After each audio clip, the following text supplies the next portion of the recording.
Assalamualaikum dan selamat sejahtera semua pelajar cikgu. Apa khabar? Cuba teka.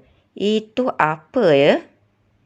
Ya, ini adalah tangki simpanan air sebelum diedarkan ke rumah kita. Air di dalam tangki ini berasal daripada mana?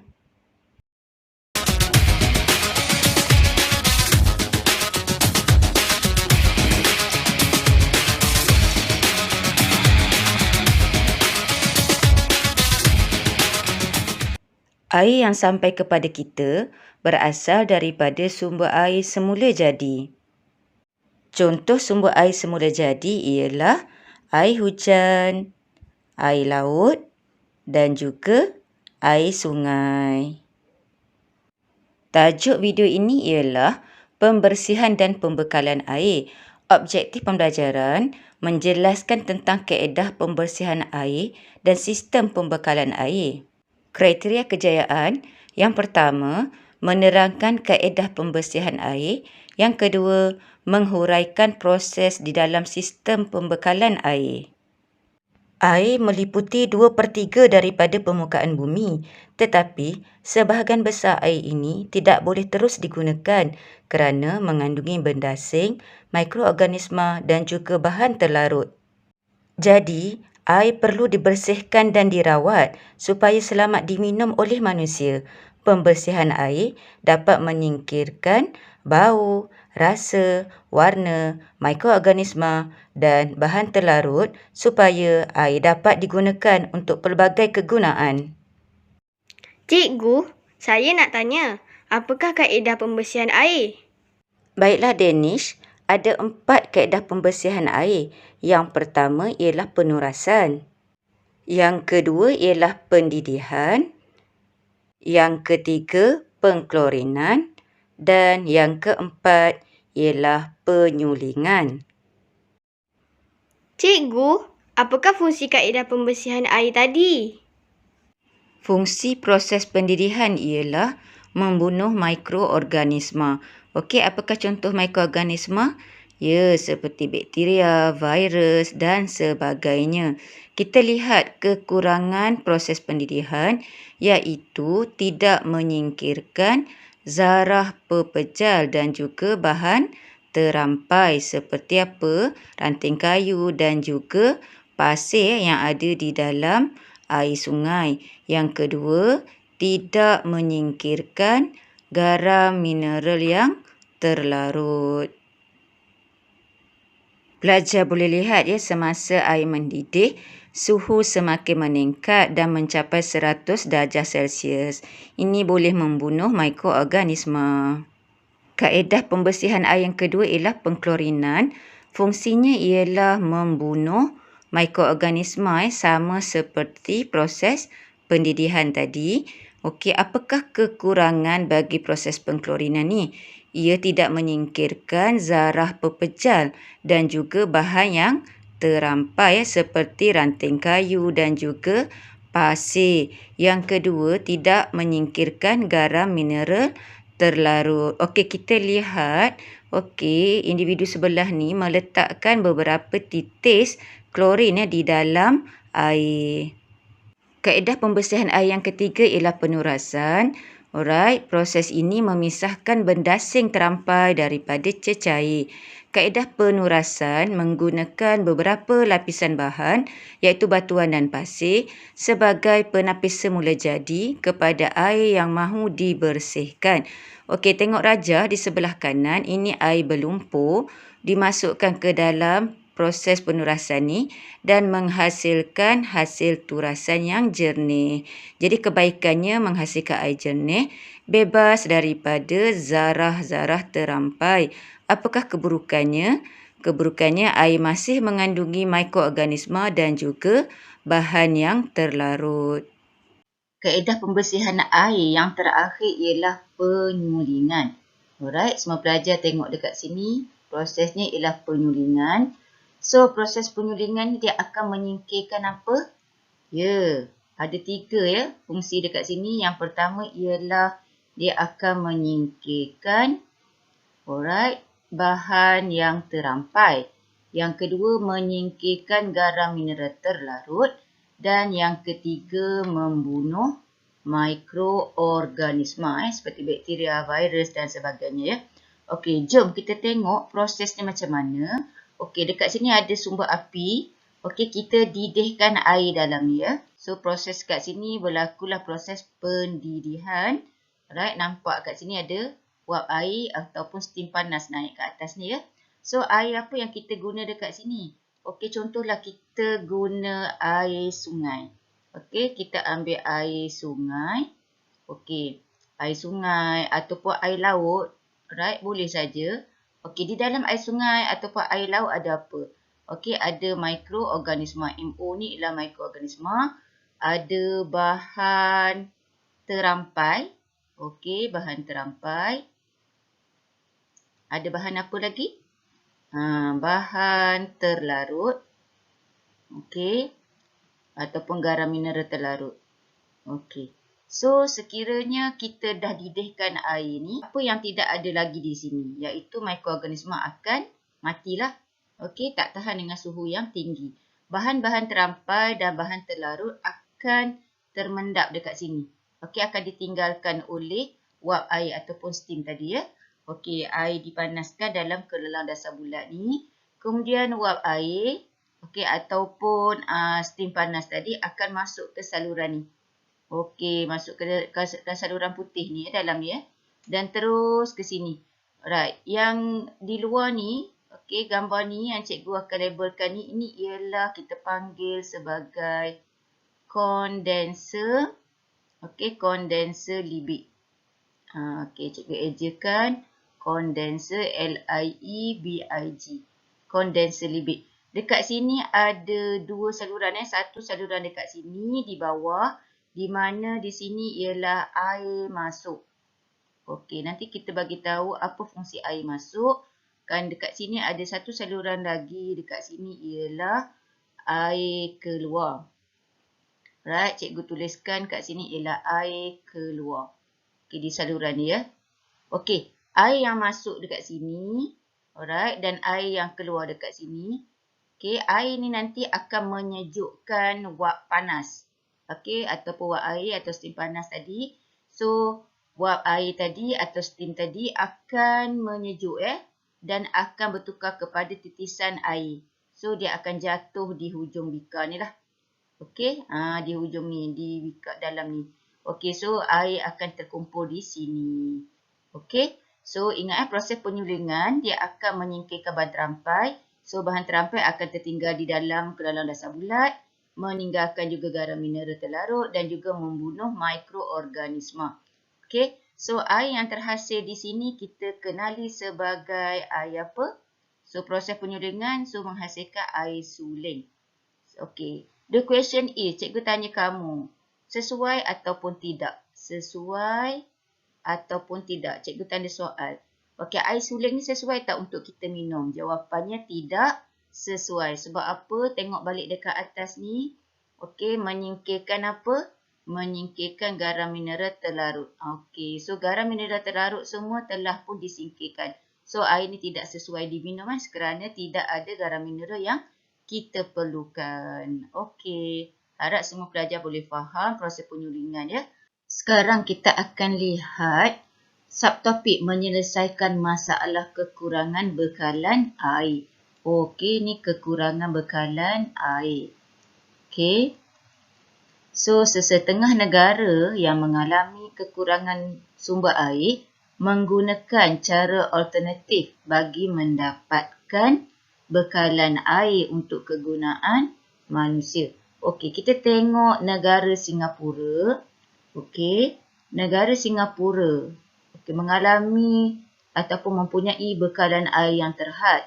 Jadi, negara tersebut menggunakan satu teknologi moden untuk mengitar semula air kumbahan. Ni air kumbahan ya. Air kumbahan tu okey dikitar semula dan dijadikan air minuman dan juga kegunaan industri. Cuba pelajar-pelajar teka apakah teknologi yang digunakan. Ya, teknologi ataupun projek ini dikenali sebagai New Water. Okey, new water, dikenali sebagai new water. So tolong ingat ni perkataan new water. Kita lihat apakah proses untuk menghasilkan new water ni, okey, ataupun projek new water ni. Ianya dimulakan dengan microfiltration ataupun ultrafiltration. Okey. So apa sebenarnya maksud microfiltration ni ataupun penurasan mikro? Okey, microscopic particles including bacteria are filtered out at this stage. So maksudnya dekat sini partikel-partikel halus termasuk juga bakteria akan ditapis di microfiltration ataupun penurasan mikro. Okey, yang kedua ialah reverse osmosis. Okey, reverse osmosis ni ialah satu proses untuk membuang kontaminan. Ini bahan pencemar yang tidak diperlukan ataupun yang tak okey lah. Okey, termasuklah virus akan dibuang di sini di sini akan menghasilkan high grade water. Okey, reverse osmosis ataupun osmosis songsang. Okey, seterusnya peringkat yang ketiga ialah ultraviolet disinfection. Apa maksud dia ni? Ini ialah penyahjangkitan dengan sinaran ultra UV. Apa fungsi dia? Untuk membunuh, killing both bacteria and virus. Okey, boleh membunuh bakteria dan juga virus. Ini adalah satu safety, additional safety. Okey, to guarantee the purity of new water. Okey, and finally dapatlah hasil kat sini. Okey, dapat hasilnya new water is ultra clean, high grade recycled water. Sekarang kita lihat sistem pembekalan air. Okey, macam mana sistem pembekalan air ni Alright, so setiap hari pelajar menggunakan, kita semua menggunakan air. Okey, untuk apa? Untuk mandi, minum, mencuci pinggan dan sebagainya lah. So air dikumpul di mana? Dikumpul daripada sumber seperti sungai, air hujan, disalurkan ke loji pembersihan air untuk dirawat. Okey, sebelum kita guna, ianya perlu dirawat dulu Okey, bakteria, alga dan bahan-bahan mineral antara bahan yang disingkirkan dalam proses pembersihan air. Okey, so pelajar akan tengoklah air yang kamu dapat setiap hari tu. Ni. Adakah air ni bersih? Ya, airnya bersih sebab telah pun dirawat. Okey, sekarang kita tengok sistem pembekalan air. Okey, so kita akan belajar bermula daripada takungan air. Okey, apakah proses-proses yang terlibat? Okey, yang pertama, kita lihat di tangki penapisan. Okey, mana tangki penapisan? Okey, pelajar boleh tengok. Yang pertama ni ialah tangki penapisan. Apa yang berlaku di tangki penapisan ni? Right? So, proses apa yang kat sini? Fungsi dia ialah menyingkirkan benda asing seperti ranting kayu dan juga daun. Okey, nampak daun kat sini So, ranting kayu, daun, akan tertinggal di sinilah. Okey, seterusnya ini ialah station pump. Okey, tangki yang kedua ialah pengoksidaan. Seperti mana namanya pengoksidaan tu. Okey, kamu boleh tahu kan, boleh teka. Okey, gas apa yang dimasukkan di sini? Iaitu gas oksigen sebab pengoksidaan. So, oksigen lah. Alright. So, menambahkan oksigen di dalam air untuk menyingkirkan bau dan rasa yang kurang menyenangkan. Okey, diletakkan oksigen untuk buang bau. Okey, dah tak ada bau. Okey, rasa yang kurang enak, yang kurang menyenangkan, bolehlah disingkirkan di sini. Okey, seterusnya ialah tangki penggumpalan. Apa bahan yang penting di sini? Pelajar kena ingat yang pertama ialah alum. Yang kedua ialah kapur mati ataupun kalsium hidroksida. Apa guna alum ni sebenarnya? Alum dimasukkan supaya zarah-zarah lumpur bergumpal dan juga tenggelam. Okey? So nanti dia dah bergumpal, dia akan tenggelam. Okey, dan tidaklah mengganggu air yang kita nak hasilkan nanti. Okey, seterusnya kapur mati ni iaitu kalsium hidroksida ditambah untuk mengurangkan keasidan air. Okey. So kita akan kurangkan keasidan air. So seterusnya pergi ke tangki pengenapan. Apa yang berlaku di sini? Bahan terampai mendak di dasar tangki. Nampak kat sini banyak bahan-bahan terampai, lumpur-lumpur. Okey, termendak di sini dan air yang lalu dekat sini ialah air yang bebas daripada bahan-bahan termendak lah. Okey, seterusnya ini ialah tangki penurasan. Okey, ni yang penting ni tangki penurasan. Ada banyak layer dekat sini. Okey, untuk menapis lagi bahan-bahan yang tidak diperlukan. Okey, so menyingkirkan bendasing dengan penapis pasir. Okey, air terusnya mengalir ke sini. Okey, dan dia akan ke mana? Ke tangki pengklorinan. Okey, tangki pengklorinan dan pemfluoridaan. Okey, apa yang dimasukkan di sini? Okey, ada dua bahan. Yang pertama ialah klorin.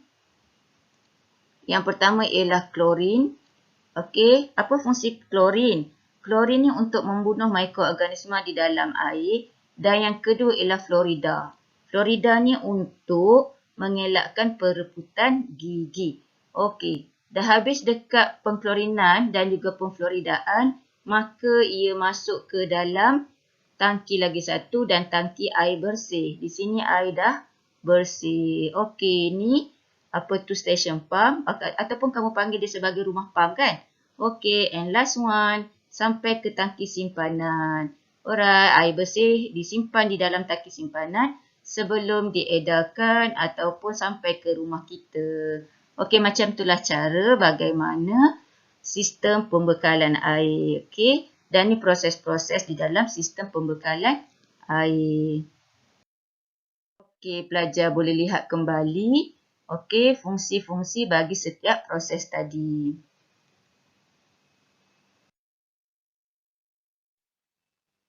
Okey, sekarang kita pergi ke subtopik kelestarian air. Okey, sungai ni merupakan sumber air yang utama di mana? Di negara kita lah ya. Okey, sumber air utama di Malaysia. Malangnya pencemaran air yang berlaku menjadikan air tidak sesuai untuk kegunaan manusia dan juga memberikan kesan yang buruk kepada alam sekitar. Projek-projek pembangunan, perindustrian, pertanian antara punca kepada pencemaran air di negara kita. Jom kita lihat apakah bahan-bahan pencemar air. Ada berapa bahan pencemar air ni sebenarnya ya. So kita akan mulakan dengan bahan buangan domestik, bahan buangan industri, bahan kimia dalam pertanian dan juga tumpahan minyak. Sekarang kita akan lihat bahan buangan domestik dahulu ya.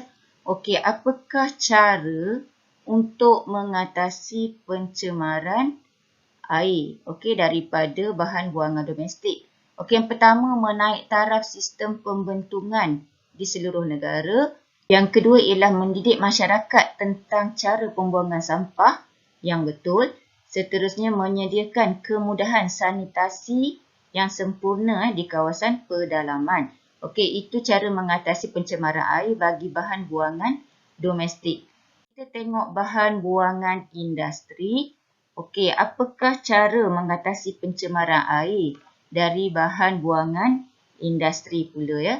Okey, kita akan tengok yang pertama menguatkuasakan undang-undang. Okey, untuk apa menguatkuasakan undang-undang ni? Untuk memastikan bahan buangan industri dirawat sebelum dibuang ke dalam sungai. Okey, sebagai contoh undang-undang berkaitan pencemaran air iaitu dan juga peraturan kualiti alam sekeliling. Okey, dan juga Effluent Perindustrian 2009. Apakah cara mengatasi pencemaran air? Okey, bagi bahan dalam pertanian iaitu mendidik para petani untuk menggunakan baja dan racun perosak yang bersifat terbiodegradasi. Okey. Dan yang terakhir, tumpahan minyak. Alright. So, apa yang kita boleh buat untuk mengatasi pencemaran ini? Iaitu yang pertama, membendung dan juga memungut okey, tumpahan minyak, okey, di laut menerusi rancangan kontingensi kebangsaan kawalan tumpahan minyak. Okey, semakan tahun 1999 dan juga 2000. Okey, yang kedua ialah mempertingkatkan apa? Mempertingkatkan pengawasan melalui udara dengan kerjasama unit udara polis. Okey, sekian kita dah habis. Okey, subtopik bagi bab 5, air dan larutan. Harap semua pelajar dapat faham. Jutaan terima kasih saya ucapkan kepada semua subscribers. Tidak kira di mana anda berada, teruskan sokongan anda kepada channel saya. Jangan lupa like, komen, subscribe dan aktifkan notifikasi loceng agar anda tidak terlepas video terbaru daripada saya. Terima kasih kerana menonton video ini. Terima kasih.